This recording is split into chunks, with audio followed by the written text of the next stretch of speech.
আমি doctor S Chakraborty, হৃদরোগ বিশেষজ্ঞ।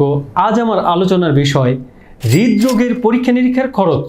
অনেকেই আমাদের কাছে জানতে চান, হয়তো ফোনে কথা বলছেন বা মেসেজ দিচ্ছেন যে এই লক্ষণ, যে স্যার আমার পরীক্ষা নিরীক্ষায় কত খরচ হবে। তা আসলে এইভাবে তো বলা সম্ভব নয়। হৃদরোগের বিভিন্ন ধরনের পরীক্ষা নিরীক্ষা রয়েছে। আপনার আসলে কোন জায়গায় সমস্যা হতে পারে, হৃৎপিণ্ডের কী ধরনের সমস্যা হতে পারে, সেটা বোঝার জন্য আপনাকে হৃদরোগ চিকিৎসকের শরণাপন্ন হতে হবে, হৃদরোগ চিকিৎসকের চেম্বারে আসতে হবে। চিকিৎসক আপনাকে ফিজিক্যালি আপনার হিস্ট্রি শুনবে। এই যে হিস্ট্রি শোনাটা, রোগীর লক্ষণ, রোগী যখন ডাক্তারের সামনে বসে কথা বলবে যে কি সমস্যা তার, কি কষ্ট, সে যখন কথা বলবে, ইট ইজ ভেরি ইম্পর্টেন্ট। এটা ফোনে হবে না, এটা অনলাইনে হবে না, আপনাকে রোগীর সামনে, ডাক্তারের সামনে আসতে হবে। এই যে আপনি কথা বলবেন, এই হিস্ট্রি শুনেই অনেক সময় অনেক রোগ নির্ণয় হয়ে যায় যে সমস্যাটা কি। তারপর আপনাকে ডাক্তার ফিজিক্যালি আপনার গায়ে পরীক্ষা করবে, আপনার গায়ে হাত দিয়ে শারীরিকভাবে আপনার পরীক্ষা নিরীক্ষা করবে, স্টেথোস্কোপ দিয়ে দেখবে।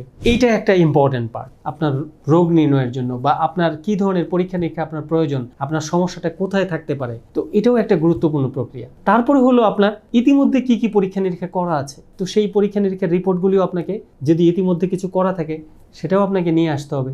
তো সেই পরীক্ষার রিপোর্টগুলো কি পাওয়া গিয়েছে, এখানে একটা সমস্যা পাওয়া গিয়েছে, এটা কি ধরনের সমস্যা, সেই রিপোর্টটা কোথায় করা হয়েছে, অনেক কিছুর উপরে কিন্তু নির্ভর করে। কাজেই আপনার দুই একটা লক্ষণ, আপনি 3-4টা লক্ষণ ফোনে বললেন, আর আপনি আমাদের কাছে জানতে চাইলেন যে আমি স্যার আপনার কাছে আসবো, আমার পরীক্ষা নিরীক্ষায় কত খরচ হবে। এটা কিন্তু এভাবে বলা সম্ভব নয়। আপনার খুব সাধারণ দুই একটা পরীক্ষা নিরীক্ষা, হয়তো একটা ইসিজি, একটা বুকের এক্সরে, একটা ইকোকার্ডিওগ্রাম করে আপনার রোগ নির্ণয় হয়ে যেতে পারে। আপনার জন্য হয়তো এটাই যথেষ্ট। আবার আপনার এমনও হতে পারে আপনাকে ইসিজি, ইকোকার্ডিওগ্রাম, এক্সরে সব কিছু, তারপর ইটিটি করতে হবে, এমনকি এগুলো করানোর পরে তারপর আপনাকে এনজিওগ্রামে যেতে হবে। তো তখন কিন্তু আপনার চিকিৎসার খরচ অনেক বেড়ে যাবে। অথবা দেখা যাবে আপনাকে 24 আওয়ার হোল্ডার মনিটরিং করতে হবে, কাউকে আরও অন্যান্য পরীক্ষা নিরীক্ষা করতে হবে। কাজেই আমাদের কাছে যখন রোগীরা আসে, রোগীর কথা শোনা, রোগীর শারীরিকভাবে পরীক্ষা নিরীক্ষা করা, এই সব কিছু মিলিয়ে আমাদের কিন্তু তখন একটা সিস্টেমের মধ্যে দিয়ে যেতে হয়। আমাদের কিন্তু অঙ্কের সূত্র মেলাতে হয় যে এই রোগীর কোথায় সমস্যা হতে পারে, তার কোন জায়গায় আমার কি পরীক্ষা নিরীক্ষা করব। তো এটা কিন্তু ব্যাপারটা আপনি যখন চিকিৎসকের কাছে আসবেন তখনই সম্ভব। এটা এইভাবে, এই যে আপনারা খুব সহজেই জানতে চান ফোনে, হোয়াটসঅ্যাপে মেসেজ দিয়ে যে আমার পরীক্ষা নিরীক্ষা কত খরচ হবে, এটা আসলে এইভাবে সম্ভব নয়।